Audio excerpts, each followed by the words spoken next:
Assalamualaikum warahmatullahi wabarakatuh. Perkenalkan, nama saya Dea Karina Saputri. Saya mahasiswa semester 6 program studi S1 Keperawatan kelas non-reguler Mitra Adibunda Palembang. Dalam rangka untuk memenuhi tugas mata kuliah keperawatan medikal bedah, saya akan menjelaskan tentang penyakit otitis media akut. Semoga bermanfaat. Yang pertama adalah definisi otitis media akut. Menurut Rudy Haryono, tahun 2019 menjelaskan bahwa otitis media akut adalah infeksi pada telinga bagian tengah yang menyebabkan peradangan berupa kemerahan serta pembengkakan dan penumpukan cairan di belakang gendang telinga. Otitis media akut biasanya merupakan komplikasi dari disfungsi tuba eustachian yang terjadi selama infeksi saluran pernafasan atas. Gejala dan tanda klinik lokal atau sistemik dapat terjadi secara lengkap atau sebagian pada penderita otitis media akut. Otitis media akut merupakan penyakit yang umum terjadi pada anak yang disebabkan oleh infeksi, baik bakteri ataupun virus, cairan di tengah telinga. Peningkatan kerentanan pada bayi dan anak yang masih kecil sebagian disebabkan oleh tuba eustachius yang pendek dan terletak horizontal, keterbatasan respon terhadap antigen, dan sebelumnya kurang terpajan patogen umum. Lalu yang kedua itu adalah anatomi fisiologis telinga bagian tengah. Telinga tengah adalah suatu rongga yang terletak di tulang tengkorak dan terdiri dari membran timpani, cavum timpani, antrum mastoid, dan tuba eustachius. Membran timpani itu dibagi menjadi dua bagian, yaitu pars tensa, membran Shrapnel yang terletak di bagian atas, dan pars tensa, membran propria yang terletak di bagian bawah. Lalu cavum timpani itu dibagi menjadi tiga bagian yang berhubungan dengan lempeng membran timpani, yaitu epitimpanum, mesotimpanum, dan hipotimpanum.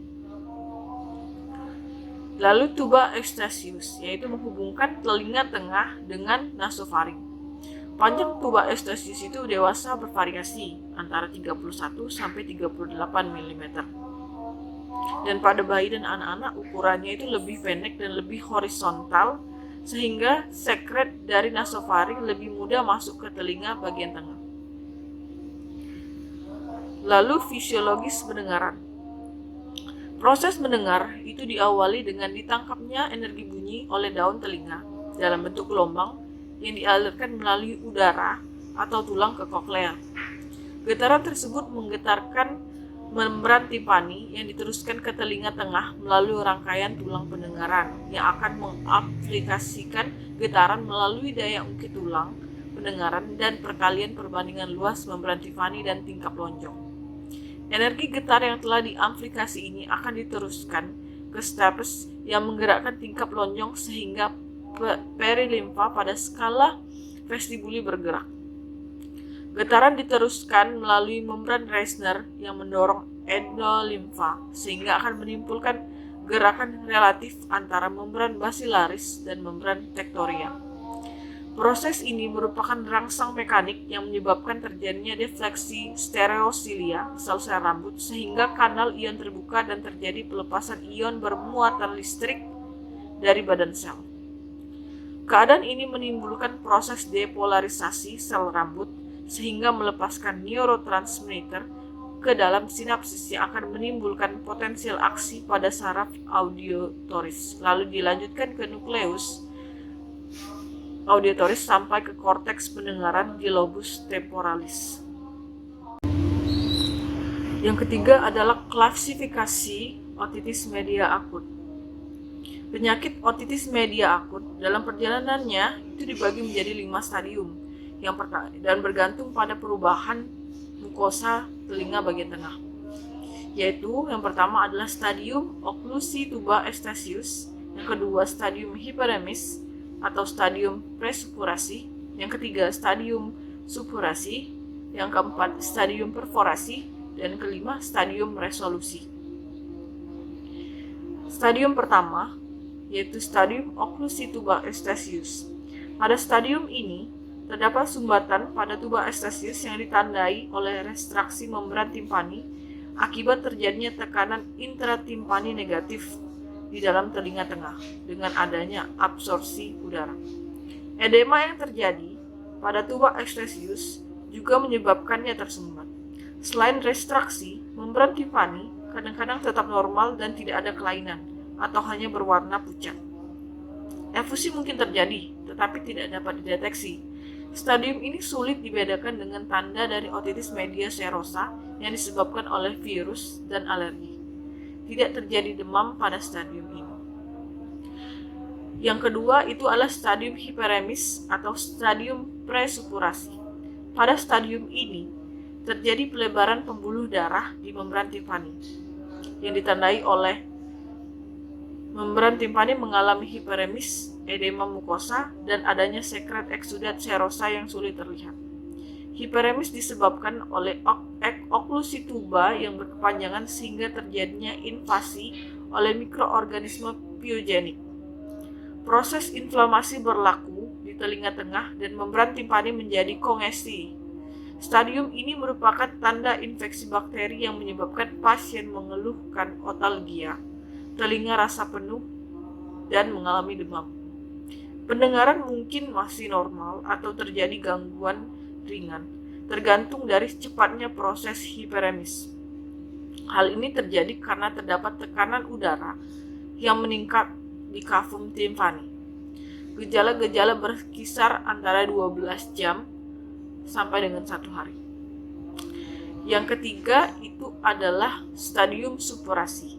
Stadium supurasi ditandai oleh terbentuknya sekret eksudat purulen atau bernanah di telinga bagian tengah dan juga di sel-sel mastoid. Selain itu, edema pada mukosa telinga tengah menjadi makin hebat dan sel epitel superficial terhancur. Terbentuknya eksudat yang purulen di kavum timpani menyebabkan membran timpani menonjol atau bulging ke arah liang telinga luar.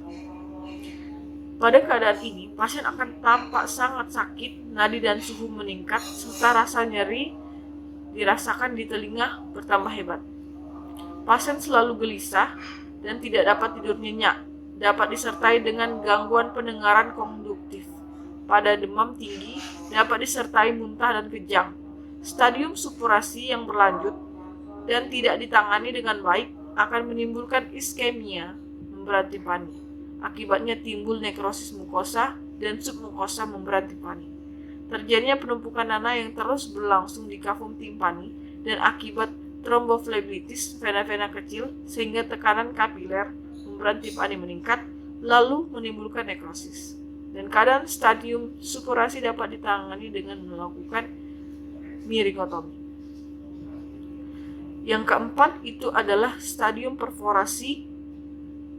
Pada stadium ini itu ditandai oleh ruptur membran timpani sehingga sekret berupa nanah yang jumlahnya banyak akan mengalir dari telinga tengah ke liang telinga luar.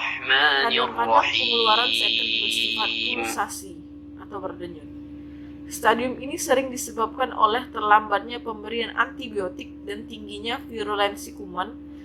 Jika membran timpani tetap perforasi dan pengeluaran sekret atau nanah tetap berlangsung melebihi 3 minggu, maka keadaan ini disebut otitis media supuratif subakut. Jika kedua keadaan tersebut tetap berlangsung selama lebih 1,5 sampai dengan 2 bulan, maka keadaan ini disebut otitis media supuratif kronik. Pada stadium yang kelima, yaitu stadium resolusi. Keadaan ini merupakan stadium akhir oma yang diawali dengan berkurangnya atau berhentinya otori. Stadium resolusi ditandai oleh membran timpani yang berangsur normal sehingga perforasi membran timpani menutup kembali dan sekret purulen akan berkurang dan akhirnya kering. Pendengaran kembali normal. Stadium ini berlangsung walaupun tanpa pengobatan. Jika membran timpani masih utuh, daya tahan tubuh baik dan virulensi kuman rendah. Apabila stadium resolusi gagal terjadi, maka akan berlanjut menjadi otitis media supuratif kronik. Kegagalan stadium ini berupa perforasi membran timpani menetap dengan sekret yang keluar secara terus-menerus ataupun hilang timbul. Lalu berikutnya itu adalah etiologi otitis media akut. Penyebab dari penyakit otitis media akut ini terdiri dari dua, yaitu dari bakteri dan dari virus. Yang pertama, bakteri. Bakteri piogenik merupakan penyebab OMA yang tersering. Menurut penelitian, 65-75% kasus OMA dapat ditentukan jenis bakterinya, bakteri piogeniknya, melalui isolasi bakteri terhadap kultur cairan atau efusi telinga tengah. Kasus lain tergolong sebagai non-patogenik karena tidak ditemukan mikroorganisme penyebabnya. 3 jenis bakteri penyebab otitis media tersaring itu adalah Streptococcus pneumoniae, yaitu sebanyak 40%, diikuti oleh Haemophilus influenza sebanyak 25-30%, dan Moraxella catarrhalis sebanyak 10-15%. Lalu yang kedua itu adalah virus. Virus juga merupakan penyebab penyakit otitis media akut. Virus dapat dijumpai tersendiri atau bersamaan dengan bakteri patogenik yang lain. Virus yang paling sering dijumpai pada anak-anak yang menderita otitis media akut yaitu respiratory syncytial virus atau RSV, influenza virus atau adenovirus sebanyak 30-40%. Kira-kira 10-15% dijumpai para influenza virus, rhinovirus atau enterovirus. Virus akan membawa dampak buruk terhadap fungsi tuba eustachius, mengganggu fungsi imun lokal, meningkatkan adesi bakteri, menurunkan efisiensi obat antimikroba dengan mengganggu mekanisme farmakokinetiknya. Lalu berikut adalah faktor risiko terjadinya penyakit otitis media. Itu ada 5. Yang pertama itu adalah usia, lalu yang kedua kolonisasi bakteri, yang ketiga adalah kondisi lingkungan, yang keempat adalah pemberian ASI, dan yang kelima itu adalah merokok. Usia, pada yang pertama usia. Puncak insiden dari otitis media akut adalah pada 2 tahun pertama kehidupan, khususnya pada anak yang berumur 6-12 bulan. Peningkatan kerentanan terhadap otitis media akut itu dikaitkan dengan keadaan anatomi yang dimana tuba eustachiusnya lebih pendek dan lebih horizontal dibandingkan dengan orang dewasa. Lalu yang kedua kolonisasi bakteri, yang ketiga kondisi lingkungan itu disebabkan dengan lingkungan yang kumuh, yang tidak bersih. Yang lalu yang keempat faktor risikonya itu adalah ASI, yang dimana literatur internasional menyatakan bahwa kurangnya ASI eksklusif pada 6 bulan pertama kehidupan meningkatkan risiko otitis media akut pada bayi di bawah 1 tahun. Lalu yang kelima itu adalah merokok. Merokok pasif merupakan risiko yang penting terjadinya otitis media pada anak-anak. Lalu berikutnya adalah tanda dan gejala penyakit otitis media akut. Menurut Smeltzer and Baer pada tahun 2001 menjelaskan bahwa gejala otitis media akut dapat bervariasi, yaitu antara lain nyeri pada telinga atau otalgia, keluarnya cairan dari telinga, demam, kehilangan pendengaran, tinnitus, membran timpani tampak merah, dan menggelembung. Gejala klinis OMA itu bergantung pada stadium penyakit serta umur pasien. Menurut Dagan pada tahun 2003 dalam Titisari di tahun 2005, skor OMA itu adalah seperti pada gambar. Yaitu penilaian derajat OMA itu dibuatkan berdasarkan skor. Bila didapatkan angka 0 hingga 3 berarti OMA ringan, dan bila melebihi 3 berarti OMA berat. Pembagian OMA lainnya yaitu OMA berat apabila terdapat otalgia berat atau sedang, suhu lebih atau sama dengan 39 derajat Celcius per oral atau 39,5 derajat Celcius per rektal. OMA ringan bila nyeri telinga tidak hebat dan demam kurang dari 39 derajat Celcius per oral dan atau 39,5 derajat Celcius per rektal. Baiklah, selanjutnya itu adalah patofisiologis dari penyakit otitis media akut. Di sini saya akan menjelaskan VOC dari otitis media. Yang pertama itu disebabkan karena bakteri dan faktor resiko dari penyakit otitis media akut itu menyebabkan invasi bakteri. Lalu infeksi virus, selain itu infeksi virus juga akan menyebabkan pembekakan dan menghasilkan penumpukan pada sekresi mukosa, sehingga terakumulasi sputum di bagian gendang telinga dan menyebabkanlah penyakit otitis media akut. Pada proses peradangan, otitis media ini menyebabkan proses peradangan pada telinga bagian tengah, sehingga mengaktifasi reseptor nyeri melalui sistem saraf ascendent, merangsang thalamus dan korteks cerebri, sehingga muncul sensasi nyeri, sehingga didapatlah diagnosa keperawatan nyeri. Selain itu, pada proses peradangan pada telinga bagian tengah juga itu menyebabkan kuman melepaskan endotoksin, sehingga merangsang tubuh mengeluarkan zat pirogen oleh leukosit, sehingga menyebabkan suhu meningkat dan terjadi hipertermi.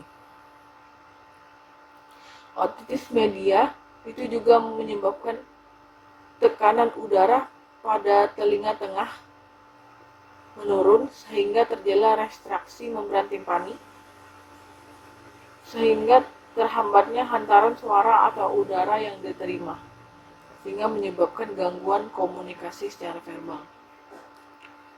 Lalu pada otitis media sendiri juga terjadinya tindakan pembedahan, sehingga luka insisi terbuka, terputusnya kontinuitas jaringan, sehingga menyebabkan terjadinya risiko infeksi. Lalu lanjut bagian terakhir, yaitu penata laksanaan otitis media akut. Itu bisa dibagi, penata laksanaan dalam penyakit otitis media akut itu dibagi menjadi dua, bisa dengan pengobatan dan bisa juga dengan pembedahan. Yang pertama, pengobatan. Penata laksanaan otitis media akut itu tergantung pada stadium penyakitnya. Pada stadium oklusi tuba, pada stadium pertama, oklusi tuba ekstasius, pengobatan itu bertujuan untuk membuka kembali tuba ekstasius sehingga tekanan negatif di telinga tengah hilang. Itu diberikanlah obat tetes hidung HCl efedrin 0,5% dalam larutan fisiologik untuk anak kurang dari 12 tahun atau HCl efedrin 1% dalam larutan fisiologik untuk anak yang berumur di atas 12 tahun atau pada orang dewasa. Sumber infeksi itu harus diobati dengan pemberian antibiotik. Lalu pada stadium hiperemis dapat diberikan antibiotik, obat tetes hidung, dan analgesik. Dianjurkan pemberian antibiotik golongan penisilin atau erythromycin. Jika terjadinya resistensi, dapat diberikan kombinasi dengan asam clavulanat atau cephalosporin. Untuk terapi awal diberikan penisilin intramuskular agar konsentrasinya adekuat di dalam darah sehingga tidak terjadi mastoiditis terselubung. Gangguan pendengaran sebagai gejala sisa dan kekambuhan. Antibiotik diberikan minimal selama 7 hari. Pada stadium supurasi, selain diberikan antibiotik, pasien harus dirujuk untuk melakukan miringotomi bila membran timpani masih utuh, sehingga gejala cepat hilang dan tidak terjadinya ruptur. Pada stadium perforasi, sering terlihat sekret banyak keluar dari telinga dan kadang secara berdenyut atau pulsasi, sehingga diberikan obat cuci telinga yaitu H2O2 3% selama 3 sampai dengan 5 hari serta antibiotik yang adekuat sampai 3 minggu. Biasanya sekret akan hilang dan perforasi akan menutup kembali dalam 7 sampai dengan 10 hari. Lalu pada stadium resolusi, membran timpani berangsur normal kembali, sekret tidak ada lagi dan perforasi menutup. Bila tidak terjadi resolusi, biasanya sekret mengalir di liang telinga luar melalui perforasi di membran timpani. Antibiotik dapat diberikan sampai dengan 3 minggu. Bila keadaan ini berterus, mungkin telah terjadi mastoiditis. Lalu yang kedua itu adalah pembedahan. Terdapat beberapa tindakan pembedahan yang dapat menangani OMA, seperti miringotomi dengan insersi tuba timpanosintesis dan adenoidektomi.